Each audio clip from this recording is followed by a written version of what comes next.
ยกมือ10 นิ้วกราบนอบน้อมบันตาน้อมระลึกถึงอย่างพระผู้มีพระภาคเจ้าอรหันตสัมมาสัมพุทธเจ้าพระองค์นั้นโดยเสียงกล่าวขอถวายความเคารพนอบน้อมไหวสามายังครูบาอาจารย์พระเถระเจ้าพระภิกษุสงฆ์สามเณรทุกรูปทุกตนด้วยความเคารพและขอเจริญพรโยมพ่อโยมแม่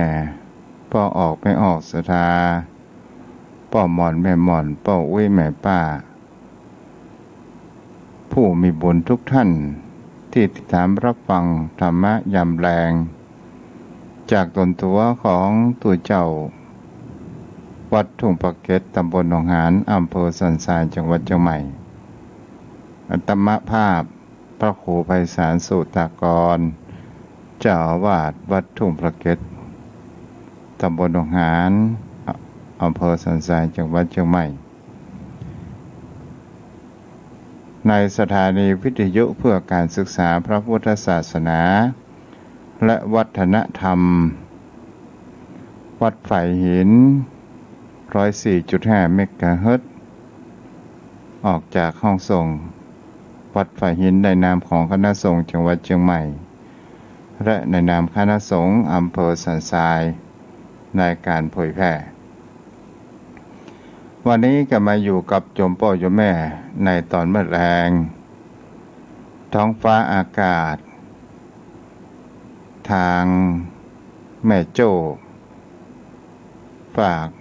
วันออกฝากวันตกของอำเภอสันทรายเมื่อช่วงเวลาที่ผ่านมาก็มีฝนตกกับฝนตกเม็ดใหญ่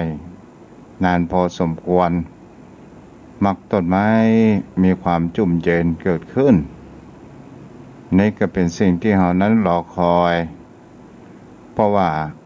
ถ้าฝนทิ้งช่วงมันก็สู่ในอากาศแห่งว่าความแห้งแล้งก่อให้เกิดอากาศมีความร้อนเกิดขึ้นแต่ทุกสิ่งทุกอย่างนั้นเราก็บ่สามารถที่จะคาดคะเนและเหตุการณ์ทางหน้านั้นไปได้ว่าอะไรจะเกิดขึ้นกับบนโลกใบนี้มันก็เป็นไปตามธรรมชาติไปตามฤดูกาลของมันนั่นเองโยมพ่อโยมแม่วันนี้ก็มาอยู่กับกันตั้งแต่เวลา 5 โมงบัดแลงจนถึง 6 โมงโดยประมาณมาอยู่กับโยมพ่อโยมแม่เมื่อตะกี้นี้ก็ได้ฟังเรื่องเล่าจากตุลุงยองตามที่เฮาฮ้องกันหรือว่าชื่อแท้ของเปิ้นก็ลืมไปละเนาะเฮาฮ้องสายนามของเปิ้นโยมพ่อโยมแม่ก็ได้ธรรมะหลากหลายได้ฟังนิทานไปตัว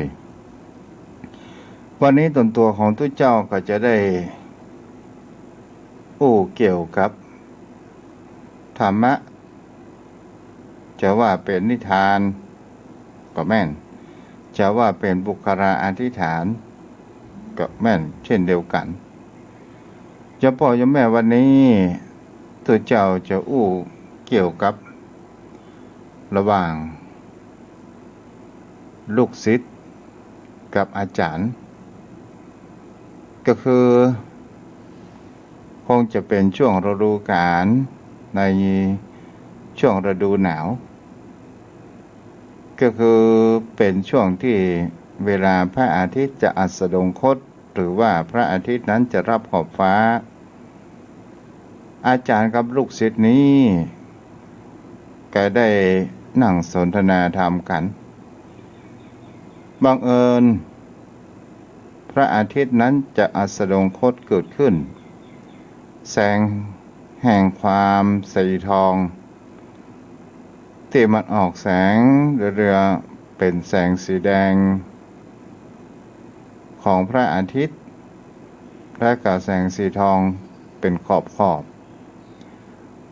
จะรับขอบฟ้าก็มีแสงนั้นก็ก้อยจะรับขอบฟ้าไปบังเอิญลูกศิษย์นั้นเป็นคนที่มีความสงสัยเลยมีการตั้งคำถามเกิดขึ้นว่าท่านอาจารย์ครับผมขอปรึกษาว่าคนเฮานี่เกิดมายี่หยังกันแน่ในเมื่อลูกศิษย์ถามอย่างครูบาอาจารย์ประการเช่นนี้ท่านพระอาจารย์นะก็บอกว่าสามเณรชีวิตของคนเฮานี่มันก็เหมือนกับพระอาทิตย์เหมือนกับตะวันที่เฮานั่งพอเฮานั่งหันนี้เมื่อจะรับขอบฟ้าไปจะมีสีแดงฉาบทาอยู่มองดูแล้วมันเศร้าๆแล้วเฮาจะหันว่ามันก็มีความสวยงามเหมือนเช่นกันสมมติว่าการเวลาจะอำลาจากหมู่เฮาไปในวันนี้ไปสู่แห่งความมืดมิดเข้าไปสู่ในแห่งการค่ำคืนที่จะมาเยี่ยมเยือนในชีวิตของตนตัวของเฮาเหมือนกันสามเณรเอ๋ยเฮาจะหาว่าท่ามกลางชีวิตของคนเฮาก็เช่นเดียวกันเฮาใช้ชีวิตไปในทิศทางไหนก็ตามก่อนที่ชีวิตของคนเฮาจะสิ้นสลายไปมันก็เหมือนพระอาทิตย์จะรับขอบฟ้าก่อนที่เฮาจะหันได้หันว่าตะวันรับขอบฟ้ามันก็ดูมีความเศร้าๆมีสีแดงเหมือนจะรากับหมู่เฮาไปสาธารณญาติโยมลูกศิษย์นั้นก็ยังมีความข้อสงสัยอยู่ต่างๆและก็เป็นสิ่งที่อาจารย์นั้นก็ได้จาขึ้นมาว่าบัดนี้เจ้าถามเฮาแล้วเฮาจะถาม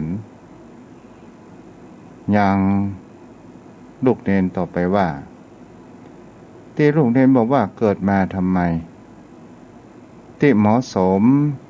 สำหรับแต่ละอาชีพแต่ละเพศแต่ละวัยมันมีความแตกต่างกันหรือไม่ลูกศิษย์นั้นก็เป็นผู้มีปัญญาพอสมควรในการที่ศึกษาเล่าเรียนก็ได้มีความพิจารณาอย่างเช่นเดียวกันลูกศิษย์นั้นก็ได้มีความนิ่งและก็ได้คิดอยู่ก่อนที่จะตอบเลยได้ตอบกับครูบาอาจารย์ว่ามันก็คงจะมีแตกต่างกันละครับเพราะว่าความสนใจของคนแต่ละคนมันมีความแตกต่างกันแม้ในคนคนเดียวนั้นในวัยก็ย่อมมีความแตกต่างกันครับแต่แตกต่างกันอย่างไรจะเห็นได้ว่าในวัยเฮาเป็นละอ่อนมันเป็นวัยที่บ่คิดอะไรอย่างมากมายคิดแต่เรื่องกินเรื่องแอวพอถึงวัยเรียนมันก็มีความสนใจตั้งใจเรียนนั้นเป็นหลักเพราะวัยหนุ่มสาวเฮาก็มีความสนใจในเรื่องว่าความรักในการที่มีคนมีครอบครัวที่เขาจะมีคู่ครองเพราะเวลาเป็นวัยผู้ใหญ่เขาก็จะมีความสนใจในการทำงานเพื่อที่หาเงินมาจุนเจือครอบครัวสุดท้ายวัยชราวัยเฒ่าวัยแก่เขาก็จะมีความสนใจเกี่ยวกับเรื่อง บุญกุศลต่างๆแม่นก็หาครับท่านอาจารย์จะเห็นได้ว่าวัยชราของคนเฮาเนี่ยเป็นวัยเฒ่าวัยแก่วัยที่แสวงหาความสุขวัยที่แสวงหาบุญกุศลในการทางด้านการประพฤติปฏิบัติธรรมท่านอาจารย์นั้นก็บอกว่าโอ้ลูกเนนนี่ตอบดีถูกต้องที่สุดเลยในสิ่งที่ลูกเนนนั้นตอบมาแต่คำถามในที่ลูกเนนถามว่าเกิดมาทำไมบางครั้งคำถามนี้มันก็มีความแตกต่างกันไปเราจะเห็นได้ว่าคำถามนี้ที่ลูกเนนนั้นถามก็มีคนเคยถามตัวเองอยู่สม่ำเสมอในเมื่อเวลาคนเฮานั้นเกิดความผิดหวังหรือมีความทุกข์หรือมีปัญหาต่างๆมักจะตั้งคำถามในตัวเองขึ้นมาว่าเกิดมาทำไมต้องเป็นฉันทำไมต้องเป็นเฮาและเฮาจะหาได้ว่าวันเวลาของคนเฮานั้นมีความเปลี่ยนแปลงไปเมื่อก่อนเนนก็ตอบว่าครับผมและเฮาจะหาได้ว่าปกติ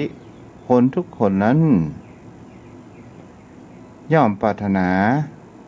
ทรัพย์สินเงินทองชื่อเสียงคำสรรเสริญและอำนาจบารมีหรือว่าความปรารถนาทางด้านความสุขเหมือนกันทุกคนเน้นว่าแม่นก็เน้นก็บอกว่าครับผมแล้วก็จึงมีความ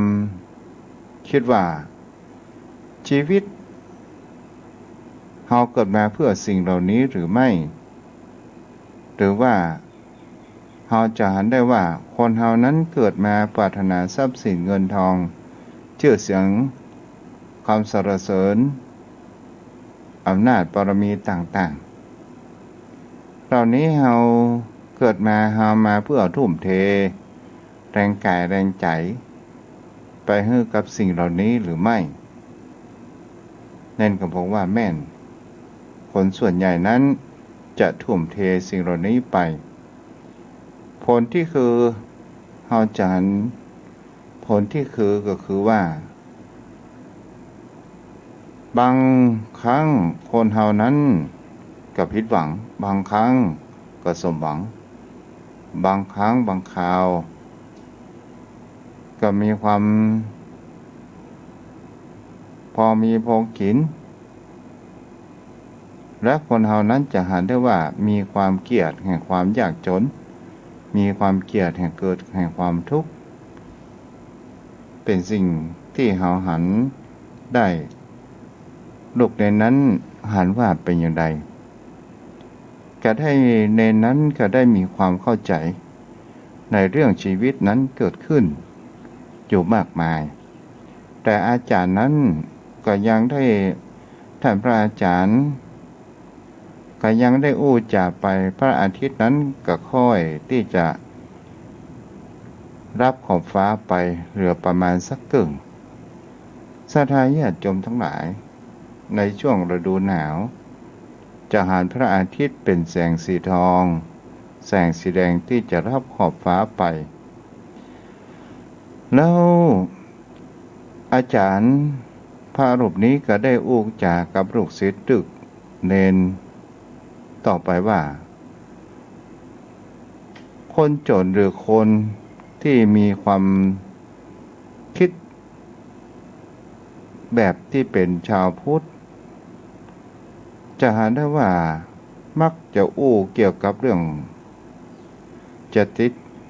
กับปากของคนเฮาว่าคนเฮานั้นเกิดมาใช้กรรมใช้เวรเพราะว่าคิดว่าคนเฮานั้นเกิดมาใช้กรรมในชาติปางก่อน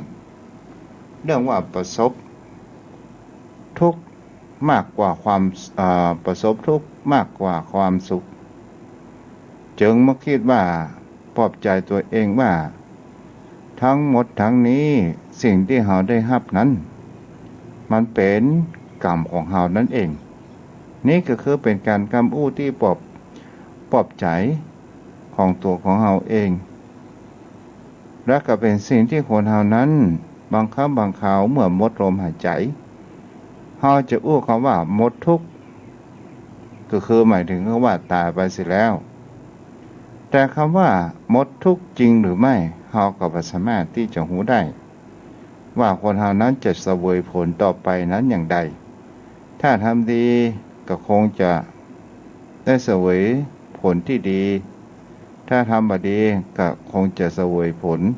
ทางด้านที่บดีเป็นลบนั่นเองและก็เป็นสิ่งที่จะหันได้ว่าอาจารย์ก็ยังได้อู้ต่อไปว่าก็แม้แต่คำตอบของที่คนสมหวังคนทั่วไปคนยากคนจนต่างก็มีความทุกข์บ่พ้นและก็ต้องมีความว่าพบความสูญเสียพบความสูญเสียอย่างครับก็คือความพลาดพลาดนะลูกเน้นความผิดหวังความแก่ความเจ็บความตายคนทุกคนบนโลกใบนี้จึงได้มีคำถามในใจว่าเกิดมาทำไมแท้จริงแล้วความจริงของมนุษย์ของคนเฮาเนี่ยลูกเน้นก็ได้นั่งฟังด้วยความสนใจแล้วจะเห็นว่าคนเฮาทุกคนนั้นเกิดมามีพื้นฐานแห่งความว่ามาหูเหมือนกันทุกคนพอเวลาใหญ่มานั้นคนเฮาสำคัญตัวเองว่าเป็นคนที่มีความรู้ว่าตัวเองนั้นเป็นคนรู้ไปทุกสิ่งทุกอย่างว่าตัวเองนั้นมีความเป็นความยิ่งใหญ่มีความลงตัวเองเข้าข้างตัวเองการเป็นส่วนมากเขาจะหันเป็นสิ่งเหล่านี้ว่าบางครั้งบางคราวทำอะไรอย่างเพื่อแสวงหาความสุขตามอำนาจกิเลสของตัณหาของตัวของเราเองในชีวิตรู้ทั้งรู้ว่าอะไรอย่างครับท่านอาจารย์ขอหลวงพ่อได้อู้ไปหำครับประเดี๋ยวนี้ยังค้างเคือรู้ว่าอะไรอย่างกันแน่รู้ว่าบางครั้งบางคราวคนเราเกิดมาที่รู้ว่าแมวเกิดมาเพื่อที่จะจับหนูมาเกิดมาเพื่อเฝ้าบ้านพืชพันธุ์ทายอาหารต่างๆเกิดมาเพื่อเป็นอาหารของมนุษย์ของสัตว์แล้วสัตว์บางชนิดเกิดมาเพื่อเป็นอาหารของมนุษย์ของผู้คนเราจะเห็นได้ว่าในการทำร้ายสัตว์ทำมาหากินบางครั้งคนเราก็มีความเข้าใจว่าเป็นของเลี้ยงโลกเป็นของเลี้ยงมนุษย์อย่างนี้เป็นต้น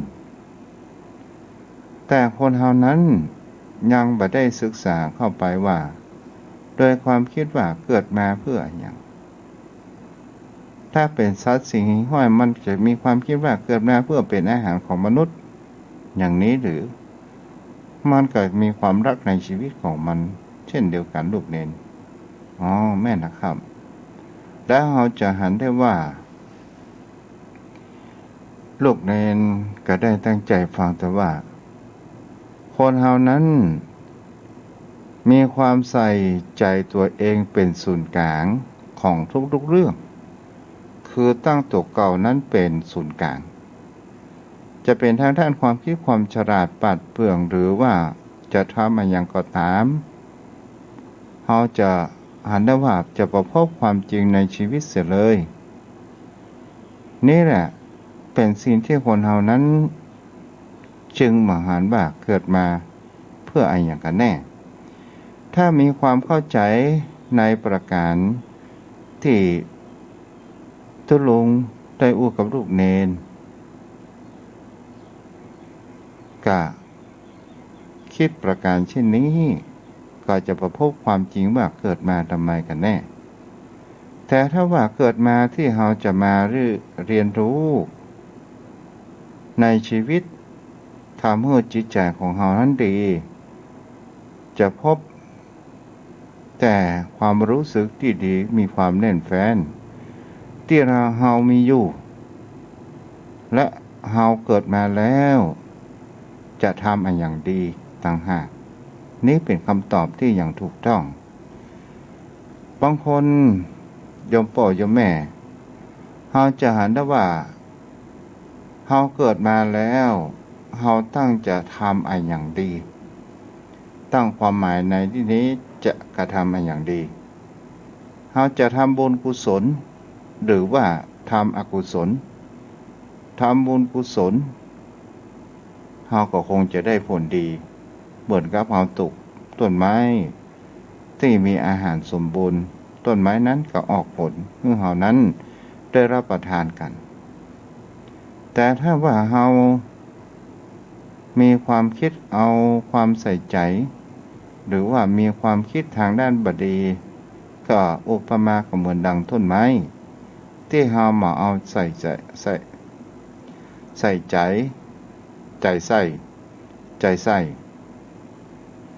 มันก็จะทำให้ต้นไม้มันมีความสมบูรณ์และเราก็จะได้กินผลจ้า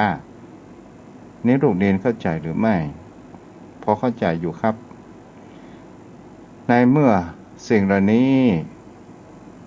ลูกเรียนนั้นก็ได้ฟังไปหามาเพราะว่าความสำคัญหมายถึงว่าความจริงในความเป็นอยู่ของเรานี่แหละจึงเกิดมีคำว่าทิฏฐิหรือความเห็น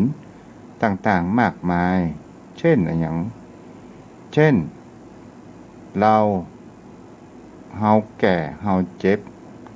เราอยากจะมีแต่ความสุขเรานั้นอยากจะเป็นอย่างนั้นอย่างนี้อยู่สม่ำเสมอแล้วในฐานะ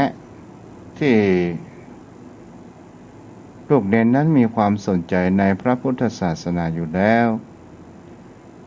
เราลองมาคิดกันว่าเราเกิดมาทำไมอันนี้อาจารย์ยังไม่ได้ตอบเป็นเต็มว่ายังเกินอยู่นะสดาญาติโยมทั้งหลายแล้วก็ได้หันว่าซึ่งจะได้มีทัศนคติความคิดเห็นที่มันวนเวียนไปตามความยากหาข้อยุติแน่นอนนั้นบ่ได้ถ้าเราลองเปรียบมาศึกษาพิจารณาลงไปในสิ่งที่เราหันว่าเป็นเราคือร่างกายกับใจคือขันธ์ห้าร่างกายกับใจคือขันธ์ห้านี้ถ้าเราแยกออกจากกันมาเห็นแน่ๆว่าเรามีอยู่จริงหรือไม่เอาละศรัทธาญาติโยมเน้น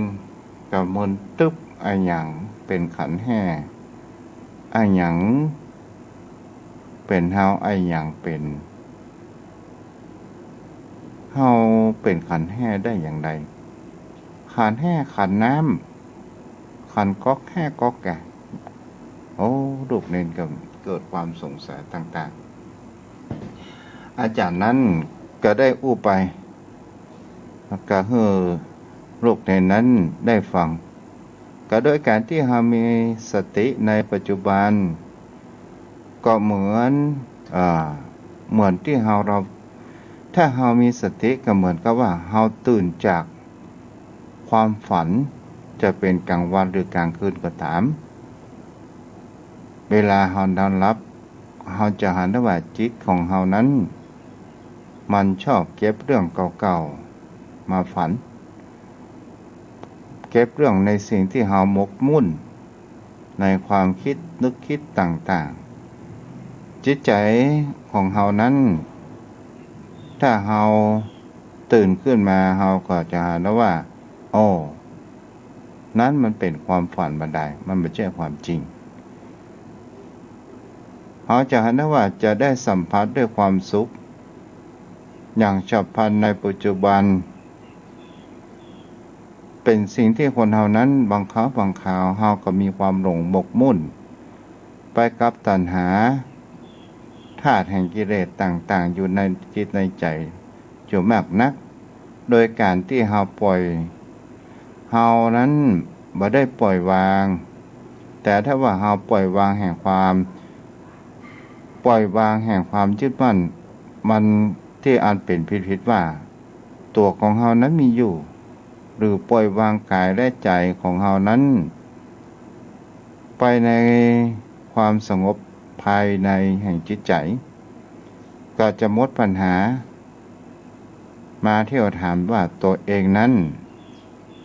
ใครๆเปิ้นฮ้องว่าตัวเองหรือภัยก็ตามเราเกิดมาทำไม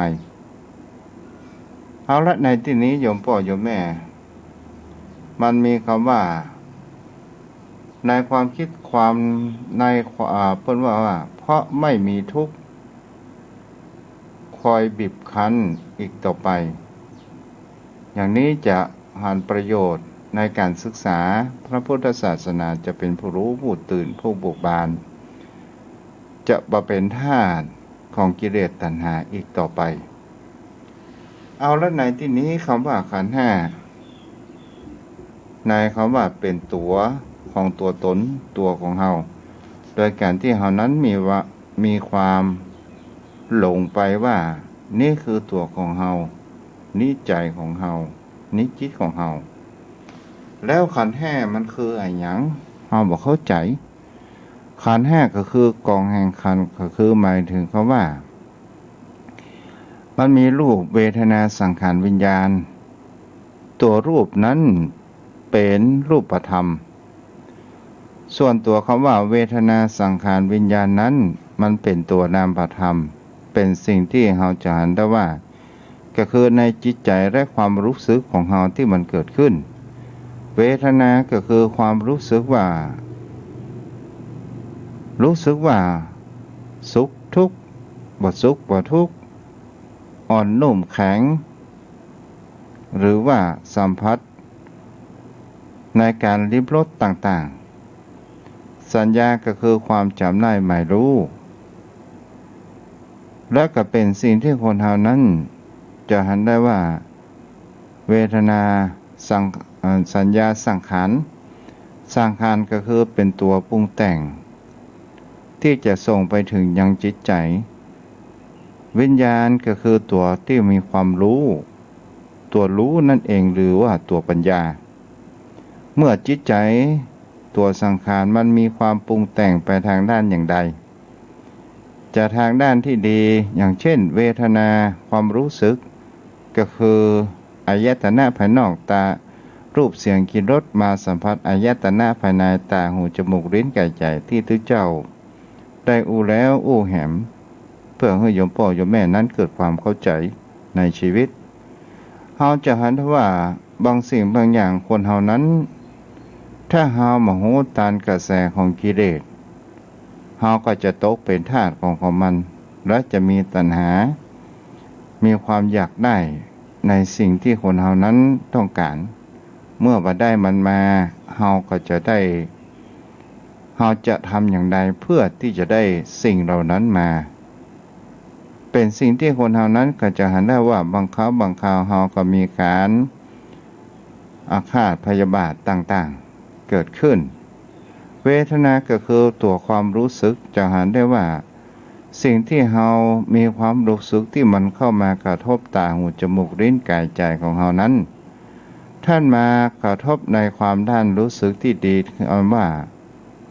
เฮาหันแล้วมีความชื่นชอบพอใจและมันก็จะมี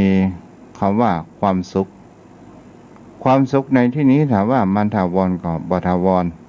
ถ้ามันแปะสิ่งใดสิ่งหนึ่งที่มันบ่ถูกใจจิตใจของเฮาก็จะปรุงแต่งเป็นความทุกข์ทันทีทันใดและตัวสัญญานั้นเป็นตัวที่จำได้ไม่รู้ก็หมายถึงคำว่านี่ก็คือสมมุติอย่างที่คำว่าชื่อคนนั้นคนนี้รูปร่างหน้าตาปอดใจผู้หญิงแล้วเขาหารูปร่างนี้ก็คืออาคารต่างๆเฮาก็จำได้ไม่รู้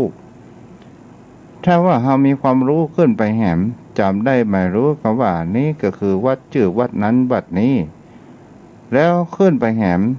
เมื่อเราได้ยินได้ฟังจังโสตภาษาหรือว่าโสตวิญญาณของเราทางหูเราก็จำได้ว่าตุเจ้าวัดนั้นวัดนี้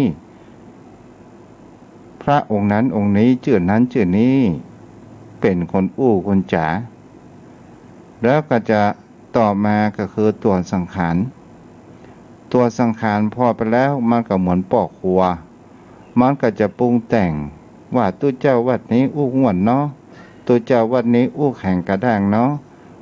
ตุเจ้าวัดนี้อู้ตลกปกฮากันเนาะอย่างนี้เป็นต้นนี่ก็คือตัวสังขารตัวปรุงแต่งอุปมาก็เหมือนปอกหัวจะทำอาหารการกินอย่างใดเพื่อให้มันถูกรสถูกปากให้มันมีความพอประมาณนั้นเองต่อมาก็คือตัวคำว่าวิญญาณก็คือตัวคำว่ารู้ในที่นี้ก็คือมันจะเก็บบันทึกไว้รู้ว่าอารมณ์สิ่งเหล่านี้มันเข้ามาในชีวิตของเราแต่ส่วนรูปนั้นมันเป็นธาตุของแห่งคำว่าทั้งสี่ตัวเป็นธาตุของคำว่าจิตเป็นตัวนายเป็นผู้สั่งการนั่นเองธรรมชาติของจิตมันจะมามีความหยุดนิ่งธรรมชาติของจิตมันมามีความว่าหยุดพักตราบใดที่เราได้นั่งสมาธิวิปัสสนาปฏิบัติธรรมตราบนั้นเนี่ยจิตมันก็จะพักมันยังบ่พักในแนวเปิ้นของว่ากว่าจะใจให้จิตมันพักมันก็จะต้องใช้เวลาเป็น10 นาที20 นาทีขึ้นไปก็ในการที่เราจะหันได้ว่าอย่างจิตจะได้พักเป็น10 นาที20 นาทีก็หมายถึงคำว่าจิตเราสงบนั่นเองมันจะบ่วุ่นไปไหนก็เพราะว่าตอนนั้นที่เราประพฤติปฏิบัติธรรมเรามีสติคอยดูแลจิตเราอุปมาจิตก็เหมือนหนูแมวสติก็เหมือนแมวมันก็มีหน้าที่ไล่จับหนูเมื่อหนูหูว่าแมวก็ลองเฝ้าดูมันก็ต้องขาบมันก็ต้องเก็บตัวมันเงียบซุกซ่อนอยู่สาธาญาติโยมทั้งหลายจิตของคนเฮาก็เช่นเดียวกันที่ว่าจิตของคนเฮาเนี่ยมันบ่อยู่กับที่มันบ่มีเวลาพักเฮาจะหาว่าถ้าเฮาลึกลงไปแหมว่าจิตสำนึกจิตใต้สำนึกและจิตไร้สำนึกก็เป็นสิ่งที่เฮาก็จะหันได้ว่าเฮานั้นเวลาเฮาหลับเมื่อค่ำเมื่อคืนจิตของคนเฮามันจะพักสถาญาติโยมทั้งหลายร่างกายของคนเฮานั้นพักจริงแต่จิตของเฮานั้นเที่ยวไปเก็บเอาเรื่องที่มันได้ไปหมกมุ่นไปหันว่าวันนี้ได้ไปที่ห้านที่นี่บางครั้งบางคราวก็มีความหมกมุ่นในเรื่องเด็กต่างๆนานามีความหมกมุ่นในกามตัณหาต่างๆนานาเก็บเอาไปฝันสถาญาติโยมทั้งหลายสิ่งเหล่านี้เราจะเห็นได้ว่าจิตมันไม่ยอมพักนั่นเองแต่ถ้าว่าเรานั่งสมาธิวิปัสสนาหันแล้วนั่นก็คือคำว่าสติของเรานั้นมันหันจิตแล้วก็จะหันว่าสติอุปมาเหมือนกับแมวที่ไล่จับหนูจิตของเรานั้นก็เหมือนหนูนี่มันก็ชอบวิ่งไปวิ่งมาสถาญาติโยมทั้งหลายแล้วก็จะหันได้ว่าบ้านใดหลังใดมามีหนู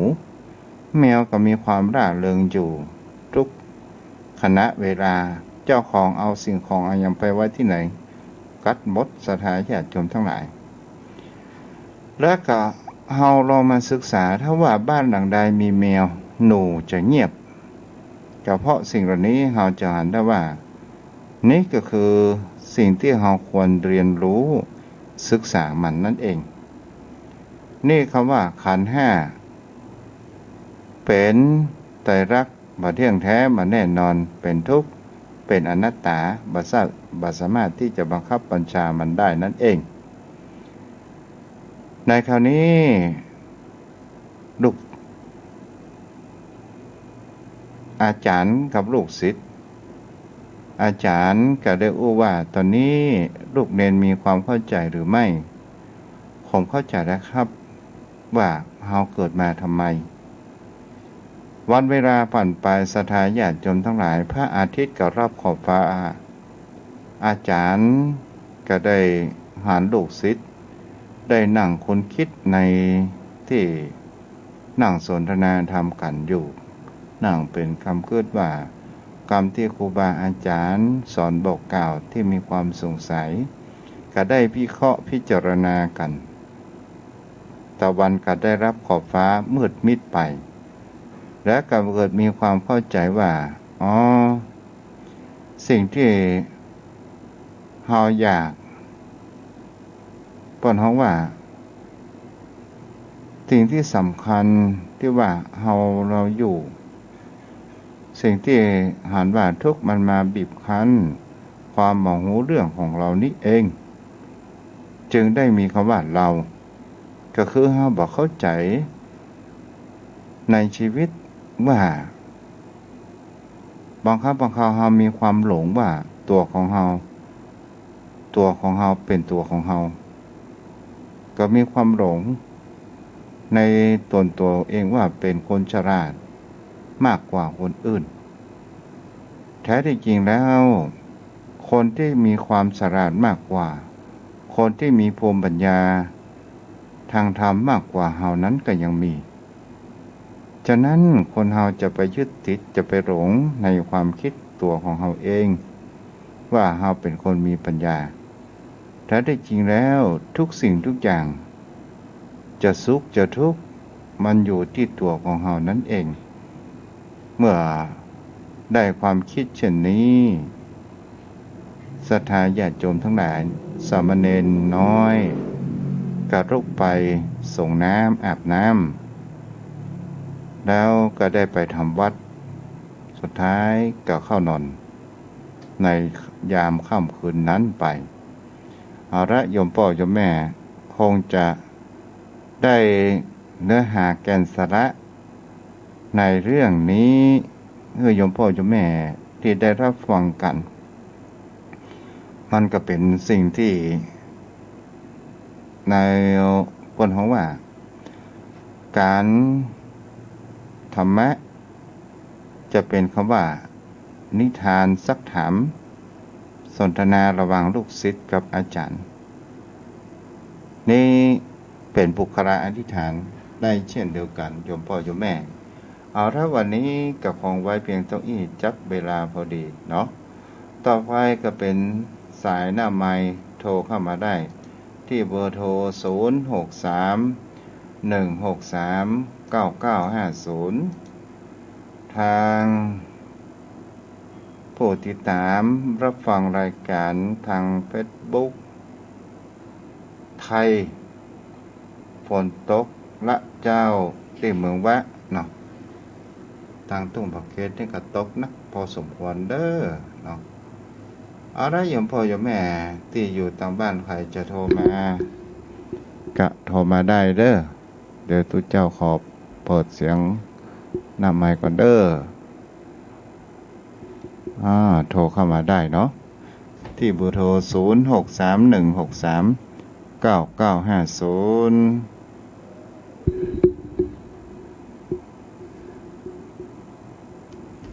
เจริญพรไหว้พระเจ้าฟังอยู่ไหมเจ้าโอ้ยมืดตั้งเหนือก็หนาฝนอ่ะบ้านนี่บัดโตกมืดไปมืดมาเจ้าค่ะวันนี้กำลังใจไหมเจ้าจ้าบุญรักษาแม่เจ้าโทรเข้ามาได้เด้อที่เบอร์โทร063-163-9950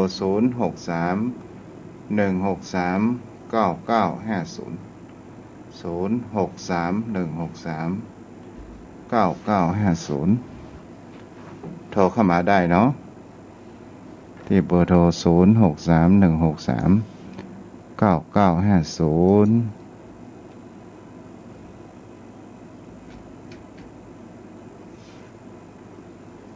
063-163-9950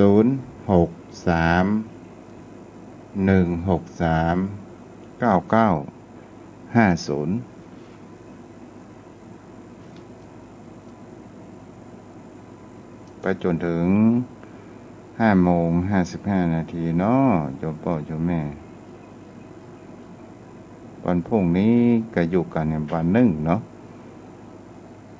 โยมพ่อโยมแม่ค้างแหม1 เดือนเด้อจะเข้าพรรษาฤดูกาลของเฮากับวันนี้ก็เป็นวันศีลวันพระทำจิตใจบริสุทธิ์รักษาศีลฟังธรรม